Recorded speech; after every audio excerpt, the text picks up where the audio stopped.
वक्त है बहता पानी, वक्त है बहता पानी।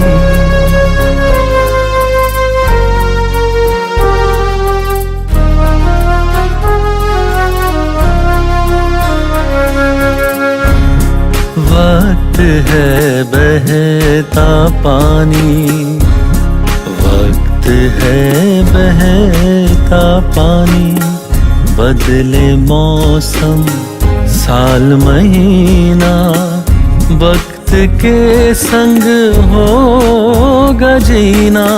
रुक गए तो खत्म कहानी, रुक गए तो खत्म कहानी। वक्त है बहता पानी, वक्त है बहता पानी।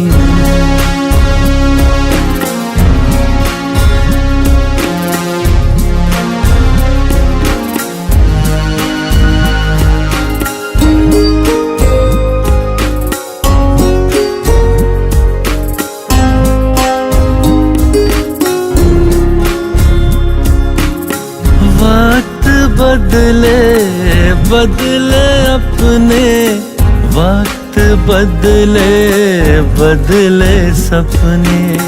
हर से में यहाँ रवानी, वक्त है बहता पानी, वक्त है बहता पानी। सामने एक खिलती दुनिया, देखो देखो बदलती दुनिया। देखो देखो बदलती दुनिया, देखो देखो बदलती दुनिया।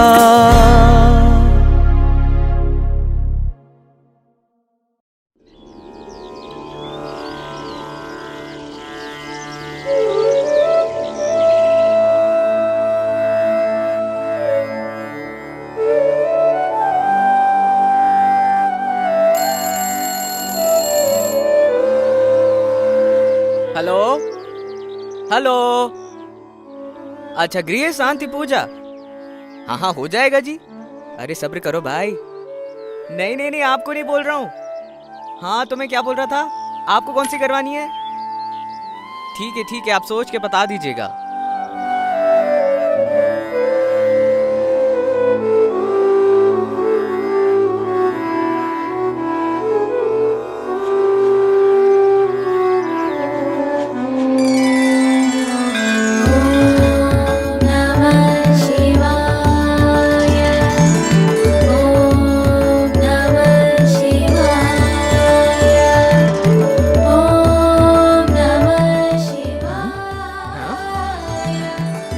अरे विभूति,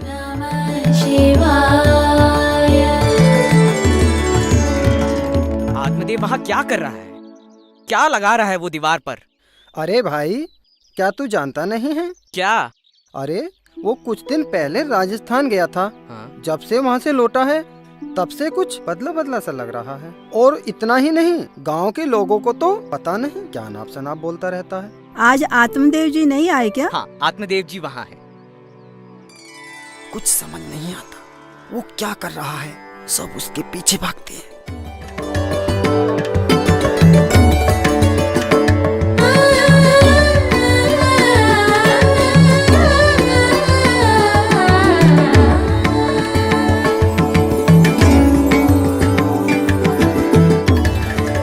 कितनी अच्छी बातें हैं। मंदिर के अंदर ऐसी ही बातें लिखी होनी चाहिए। आप कब आए? अभी अभी आए। आप ठीक तो हैं? घर में सब कुशल मंगल तो है? आपकी पूजा से मेरे घर की सारी समस्या दूर हो गई। नहीं, मैं तो केवल निमित्त मात्र हूँ। फल देने वाला तो ईश्वर है और आपकी ईश्वर भक्ति का ही ये सब नतीजा है। ईश्वर भक्ति का फल एक दिन सबको मिल ही जाता है और इस भक्ति का फल देने ईश्वर स्वयं इस धरती पर आते हैं।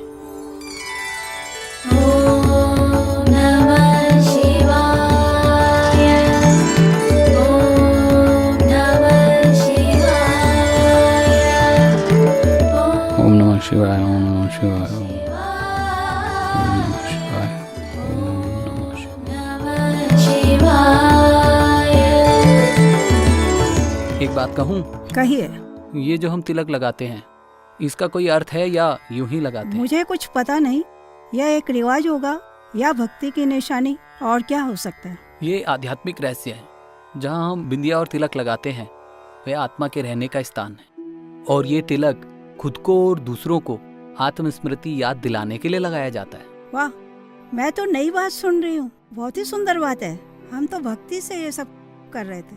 भक्ति के साथ साथ ज्ञान रहना भी जरूरी है, और ज्ञान से अज्ञान अंधेरा दूर हो जाता है।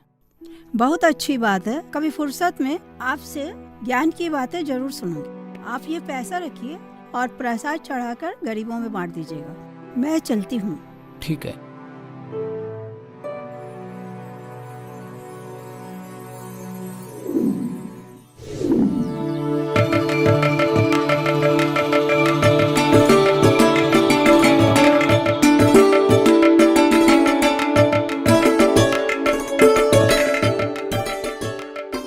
प्रणाम पंडित जी। अरे मैं तेरी ही कुंडली बना रहा हूँ। बैठ बैठ।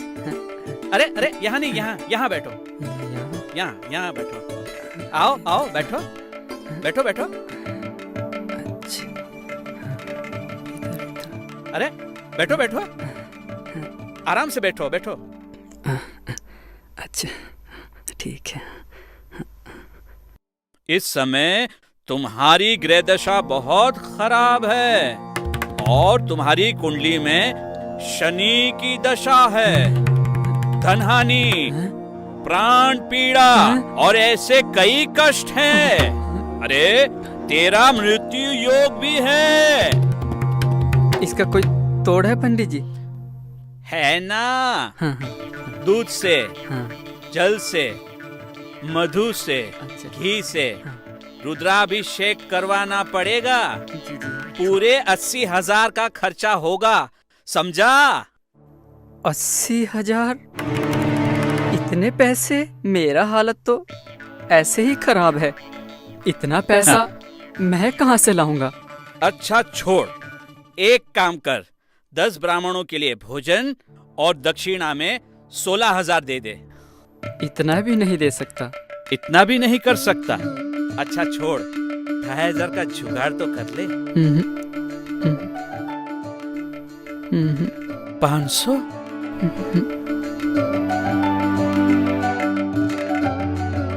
एक 100? एक भी रुपया नहीं है। चल हट यहाँ से, शनि तेरा कुछ नहीं बिगाड़ सकता। चल यहाँ से, मेरा टाइम खोटी मत कर। चल चल यहाँ से, चल चल यहाँ से। कहाँ से आ जाते हैं।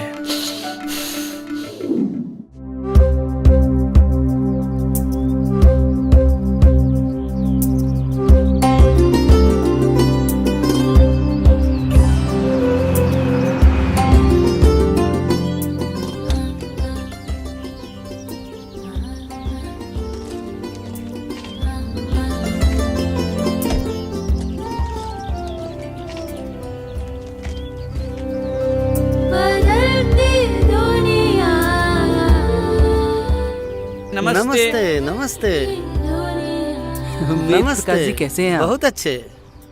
वेद प्रकाश जी, क्या इस साल आप रुद्राभिषेक नहीं करवाएंगे? आप तो बड़ी धूमधाम से रुद्राभिषेक करवाते हैं। क्या करूं, वही सोच रहा हूं। बीवी के गुजर जाने के बाद बिल्कुल अकेला पड़ गया हूं। बच्चे भी बाहर रहते हैं।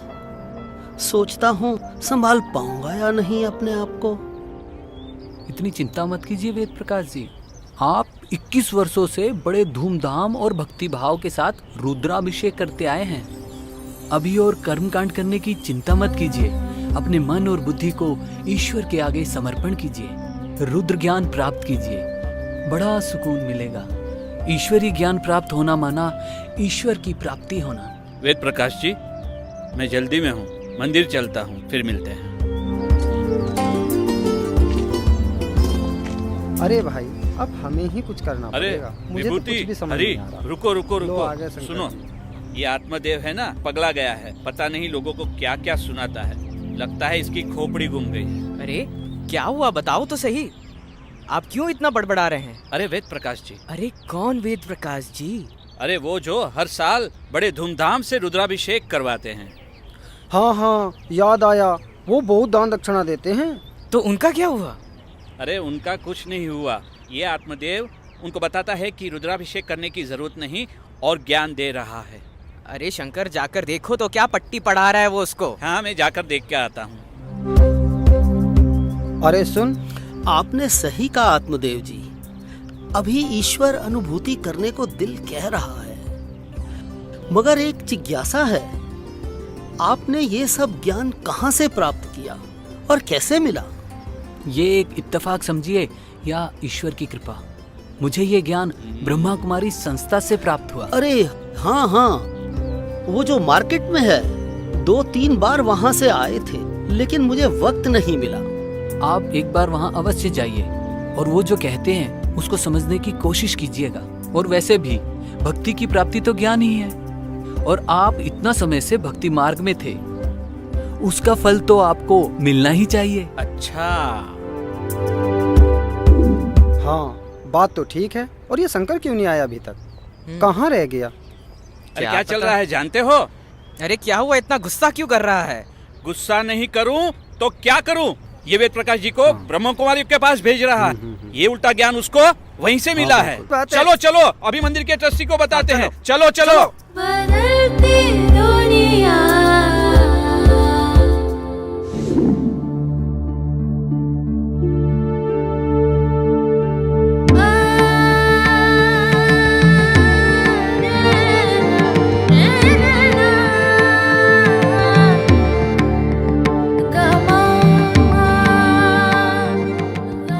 आराम से कीजिए। हाँ, इधर होइए। सीताराम जी देखिए, आत्मदेव अभी तक नहीं आया। मुझे तो लगता है वो आएगा ही नहीं। उसे मंदिर से निकाल ही दीजिए। हाँ, उसे निकाल ही दीजिए। हाँ, उसे निकाल ही दीजिए। हाँ, उसे निकाल ही दीजिए। हाँ, उसे निकाल ही दीजिए। देखिए, इसमें इतना आश्वस्त होने की आवश्यकता नहीं है। आत्मदेव जी एक कर्मठ, कर्तव्यनिष्ठ और धर्मनिष्ठ ब्राह्मण हैं। उनकी चर्चा गांव-गांव में होती है। कोई अड़चन आ गई होगी, इसीलिए विलम्ब हो रहा है। मैं पूरी तरह से आश्वस्त हूँ कि आत्मदेव जी जरूर आएंगे, लेकिन उनके आने से पहले इस सभागार में मौजूद जितने भी पुजारीगण हैं और सदस्यगण हैं, उन सबसे मैं अनुरोध करूँगा कि वो शांति बनाए रखें।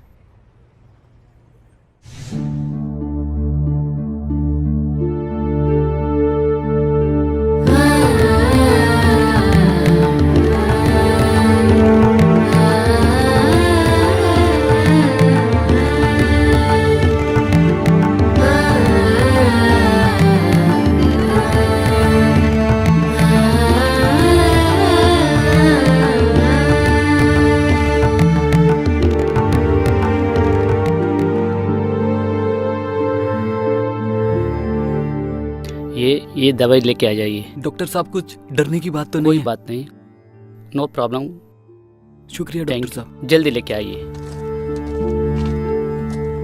मैं माँ की दवाई लेकर आ रहा हूँ, आप माँ के पास बैठो।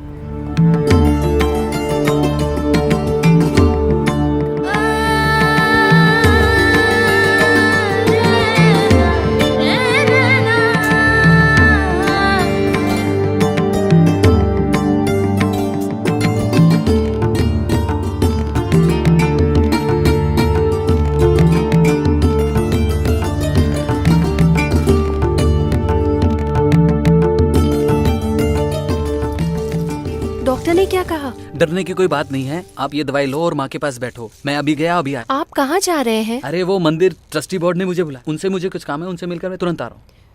माँ की ऐसी हालत है और ऐसा क्या जरूरी काम है जो आपको अभी जाना है? जजमानों को मेरा ज्ञान सुनाना कुछ ब्राह्मणों को अच्छा नहीं लगा। उन लोगों ने मेरे खिलाफ शिकायत किया है, न जाने क्या होने वाला है। ठीक है, बाबा पर भरोसा रखिए, सब ठीक हो जाएगा। बाबा पर तो मेरा पूरा भरोसा है, लेकिन अगर मैं वहां नहीं गया तो बातों का बतंगड़ बना देंगे। ठीक है, जाइए, बाबा को याद करते हुए जाइएगा और बाबा पर भरोसा रखिए, सब अच्छा ही होगा। हाँ ठीक है। सुनिए, आप जाते जाते ताला लगाते हुए जाइएगा। मैं जल्दबाजी में ताला लगाना भूल गई थी ना। हाँ हाँ, मुझे भी कुछ काम है, कुछ सामान लेकर जाऊंगा। ठीक है, अब जाओ आप। जी ठीक है। जाइए। सीताराम जी और कितना इंतजार करेंगे? आत्मदेव नहीं आने वाला है। वो आएगा ही नहीं। उसको यहाँ आने का कारण तो पता चल ही गया होगा। खुद को पंडित और धर्मनिष्ठ समझने वाला यहाँ किस मुंह से आएगा? आइए आत्मदेव जी, आइए, आप ही का इंतजार हो रहा था। मैं आप सभी को नमस्कार करता हूँ और माफ़ी चाहता हूँ। माँ की तबीयत कुछ ज़्यादा खराब थी, इसलिए दवाई लाना पड़ा, तो देर हो गई। मुझे पता था कि ऐसा ही कुछ हुआ होगा। आत्मदेव जी, आपके नाम पे कुछ शिकायतें आई हैं, हमें उनका जवाब चाहिए, इसीलिए आपको यहाँ बुलाया गया है। कुछ कहने से पहले मैं आप सभी से दोबारा से माफ़ी चाहता हूँ। मुझे पता है कि आप लोगों के मन में मेरे प्रति कुछ शंका उत्पन्न हुई है, वो मैं अभी दूर किए देता हूं। बताइए इसका रंग क्या है?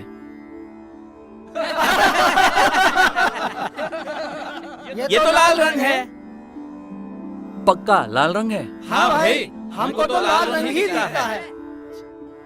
पक्का लाल रंग है? अरे ये तो तुम्हारे तरफ था, हमें कैसे दिखाई देगा? सीताराम जी, जब हम कोई बात सुनते हैं या कोई वस्तु देखते हैं, उसके पीछे का पूरा सत्य क्या है उसकी जानकारी प्राप्त करने का प्रयास नहीं करते। जो हमने सुना या देखा उसी को सत्य मान लेते हैं। ये सब करने के पीछे मेरा यही कारण था।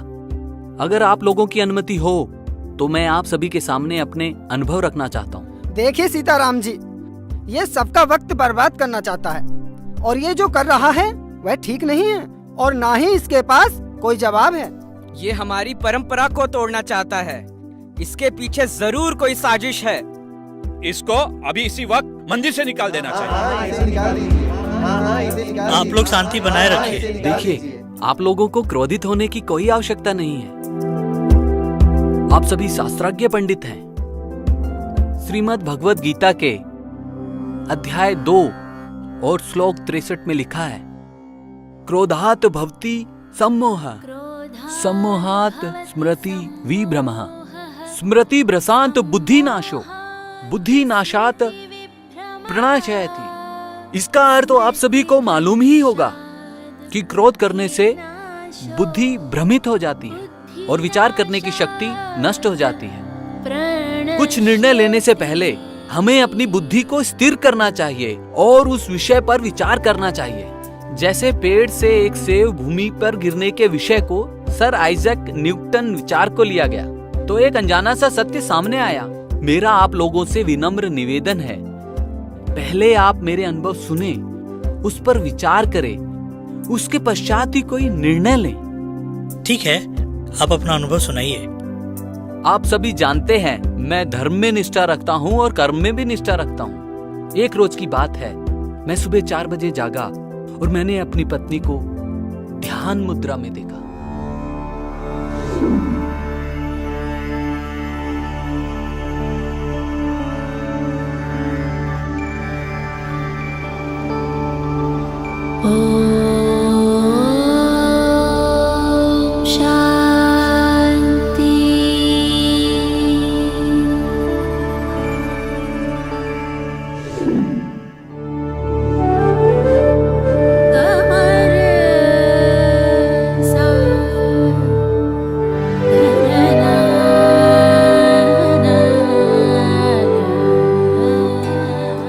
जपाकुसुम शंकाशम काश्यपें महाधुतिम तमोरिं सर्वपापघ्न प्रणतोस्मि दिवाकरम्।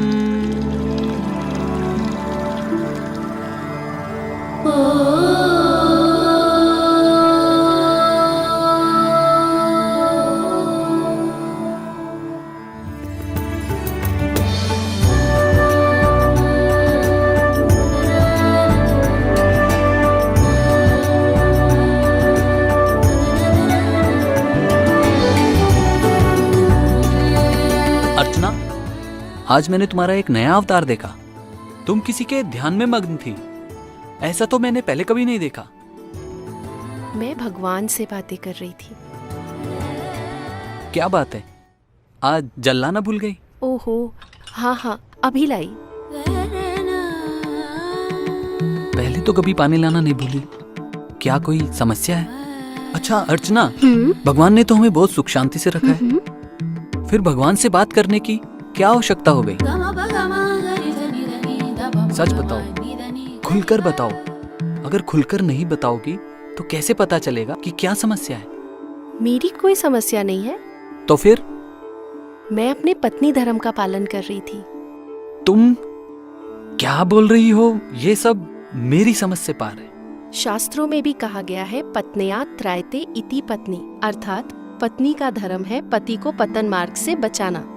तुम क्या सोचती हो कि मैं तुमसे छुपाकर कोई गलत काम कर रहा हूँ या कोई पाप कर रहा हूँ? नहीं नहीं, मेरे कहने का मतलब ऐसा नहीं था। ऐसा तो मैं सपने में भी नहीं सोच सकती हूँ। आप एक धर्मनिष्ठ शास्त्रज्ञ पंडित हैं। आजकल दुनिया इतनी पतित हो गई है और पतितों को पावन बनाने का कार्य भगवान आरंभ कर चुके हैं।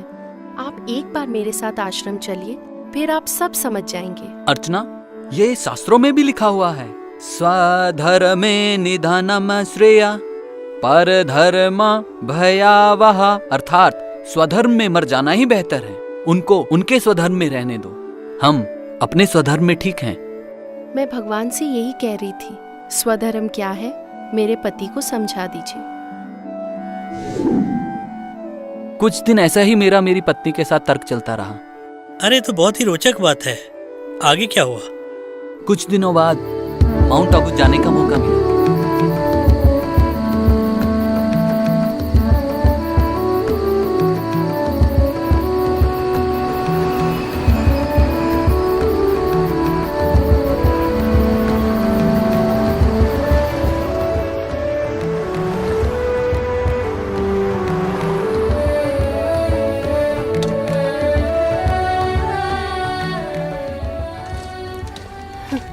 पहुंच गए।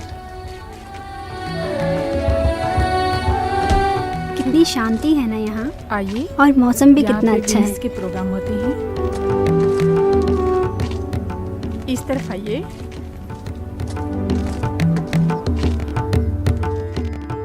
ये जो इतनी सुंदर जगह देख रहे हैं, ज्ञान सरोवर है। यहाँ पे आत्म परिवर्तन से विश्व परिवर्तन, दृष्टि परिवर्तन से सृष्टि परिवर्तन और संस्कार परिवर्तन से संसार परिवर्तन का महान कर्तव्य इसी ज्ञान सरोवर से हो रहा है।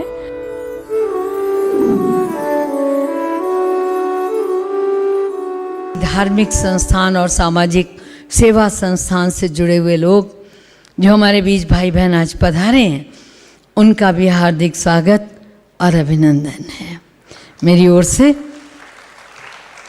साथ ही साथ मुझे अभी बहन ने आदेश दिया है, परमात्म ज्ञान द्वारा सुख व शांति। जब परमात्म ज्ञान मिलेगा तो निस्संदेह जहाँ परमात्म ज्ञान होगा वहाँ प्रकाश होगा, जहाँ ज्ञान होगा वहाँ अंधकार का अभाव होगा, जहाँ सामर्थ्य होगी वहाँ असमर्थता स्वयं मुँह चुरा जाएगी। अब अगर इसको हम देखें तो पहले जो दो शब्द हैं परमात्म ज्ञान, हम ये क्यों कह रहे हैं कि परमात्म ज्ञान से सुख शांति? इसलिए कह रहे हैं कि ना तो सारी दुनिया में सुख मनुष्य आत्माओं ने कभी किया है और ना ही सारी दुनिया में दुख से मनुष्य आत्माएं छूट या छुड़ा सकती हैं। इसीलिए भारत को परमात्मा के जन्म स्थान, परमात्मा की अवतरण भूमि कहा गया है। अरावली पर्वत एक ऐसा स्थान है, उसके अंदर भी एक ज्ञान मान सरोवर है, जो ज्ञान के द्वारा ही मनुष्य के जीवन के अंदर परिवर्तन आता है। सिर्फ सरोवर में अगर हम जाके स्नान करेंगे तो तन की स्वच्छता होगी, मन की स्वच्छता चाहिए। हमारे आचरण, हमारे व्यवहार, हमारे कर्मों के अंदर अगर शुद्धता चाहिए तो ये ज्ञान मान सरोवर है। मन को स्वच्छ करने वाला, ऐसा स्थान है। तो और आप और हम सभी मिलकर 3 दिन अच्छी तरह से ज्ञान को भी समझेंगे और अच्छी तरह से साधना करेंगे।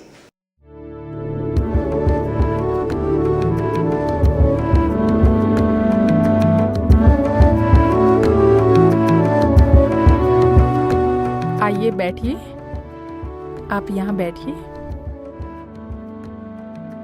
आप भी खाइए ना खाना। मैं रात का भोजन ले चुकी हूँ, आप लोग भोजन कीजिए। और मेरी थोड़ी मीटिंग है आज, मैं आपसे बाद में मिलती हूँ। फिर मिलती हूँ। ओम शांति। ओम शांति। ओम शांति। ओम शांति।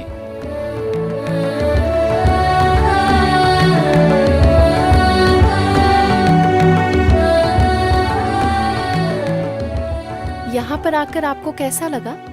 सच कहूँ, यहाँ का व्यवहार बहुत अच्छा लगा और यहाँ की व्यवस्था उससे भी ज्यादा अच्छी लगी। और ये सब देखकर यहाँ की विशालता का तो स्वतः ही पता चलता है। मैं वो सब नहीं पूछ रही थी, ये सब तो बाहरी व्यवस्था है। ये ज्ञान सुनकर आपको कैसा लगा? सभी अपने अपने विचारों पर जीते हैं। मैंने तुम्हें कभी यहाँ आने से मना किया और ना ही करूंगा। तुम्हारी जीवन तुम्हारी है, जो विचार तुम्हें अच्छा लगे वो तुम अपना सकती हो। लेकिन मैं एक कौलिक ब्राह्मण हूं, क्या मैं अपनी परंपरा छोड़ सकता हूं? ये संभव नहीं है।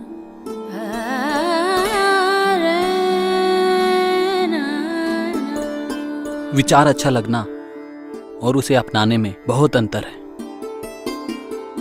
ये तो शिव को ही भगवान मानते हैं, और वैसे भी मैं तो शिव का ही पुजारी हूं। आप जाइए रूम में, मैं बाबा के रूम में जाऊंगी, फिर आऊंगी।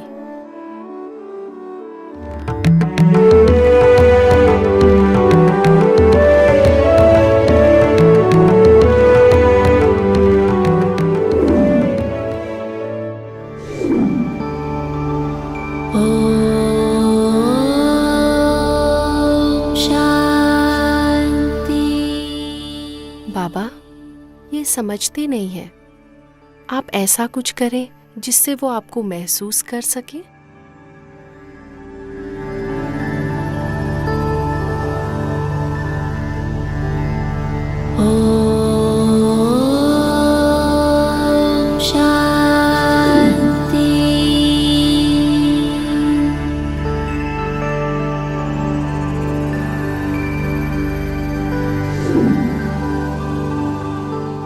आत्मदेव, आत्मदेव, जिसको तुम प्यार से पुकार रहे थे, जन्मों जन्म जिसकी पूजा की तुमने, वो अभी तुम्हारे सामने है। वो स्वयं तुम्हें पुकार रहा है और क्या तुम उसे पहचान नहीं रहे हो? मैं आया ही हूं भक्तों को भक्ति का फल देने।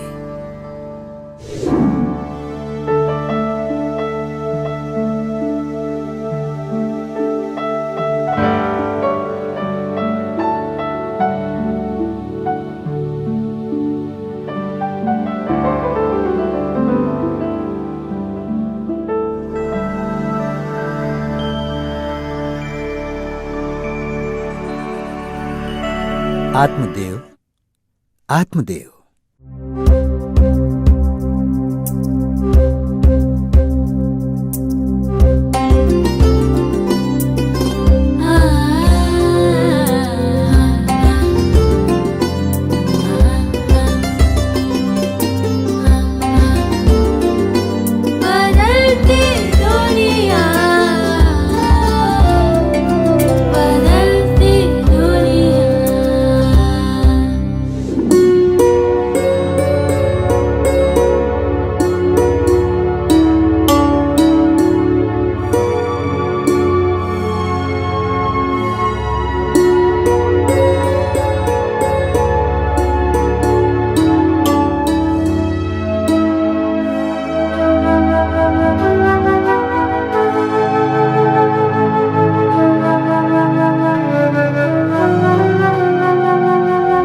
ये ख्वाब था या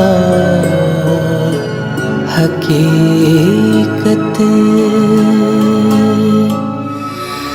खुद से ही मैं क्यों दूर था, क्यों राह को मंजिल समझ मंजिल से अपनी दूर था। ये क्या हुआ, मैं खो गया, मुझे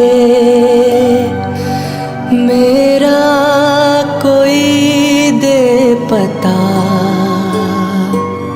मैं आ गया हूँ कहाँ।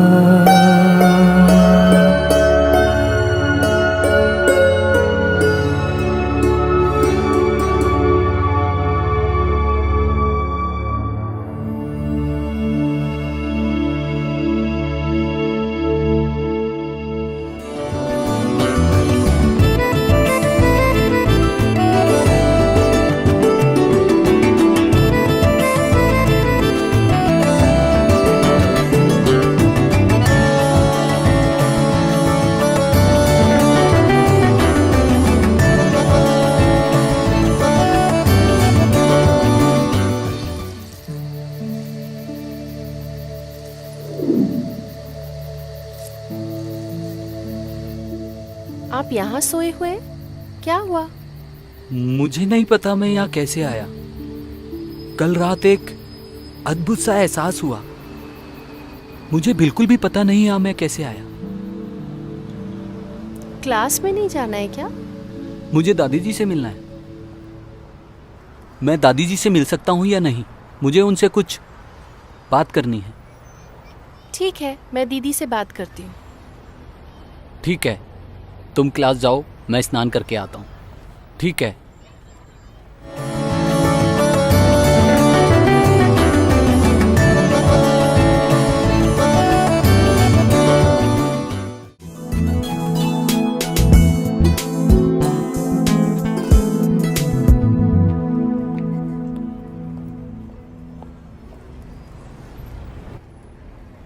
आइए बैठिए।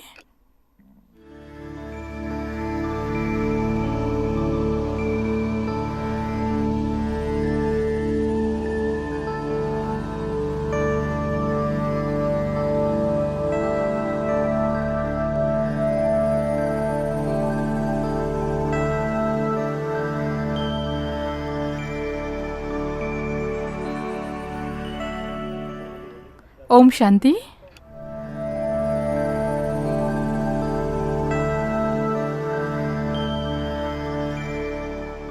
दादी, आत्मा देव है, आपसे कुछ प्रश्न करना चाहते, इसका आप उत्तर दीजिए। दादी जी, कल रात में जब शांति स्तंभ के यहाँ खड़ा था तो अचानक से मेरे कानों में कोई आवाज़ सुनाई दी, जैसे कोई बोल रहा है कि आत्मदेव, तुम भक्ति में मुझे पुकारते रहे पुकारते रहे पुकारते रहे, और जब मैं तुम्हें मिला तो तुम मुझे पहचान नहीं पाए। दादी जी, मैं ये सब समझ नहीं पाया, ये सब क्या है? अगर जीवन में सच्ची भावना से भक्ति करते हैं तो भगवान उसको किस न किस रूप में फल तो देता ही है।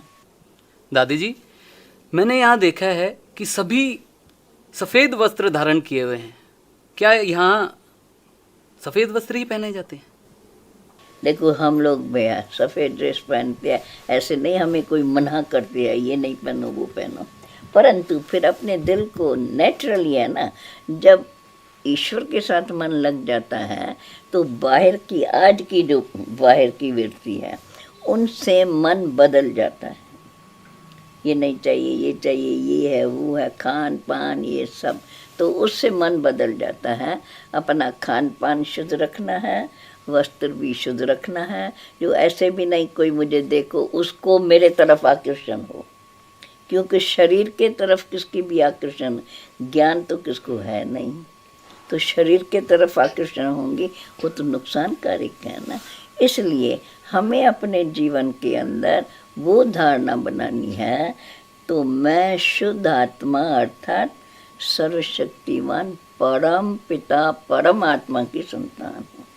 परमात्मा को इन आँखों से देखा नहीं जाता है और न देख सकते हैं। अपनी आत्मा को ही नहीं देख सकते तो परमात्मा को कैसे देख सकेंगे। तो इसमें इन वस्त्रों आदि की बात नहीं है।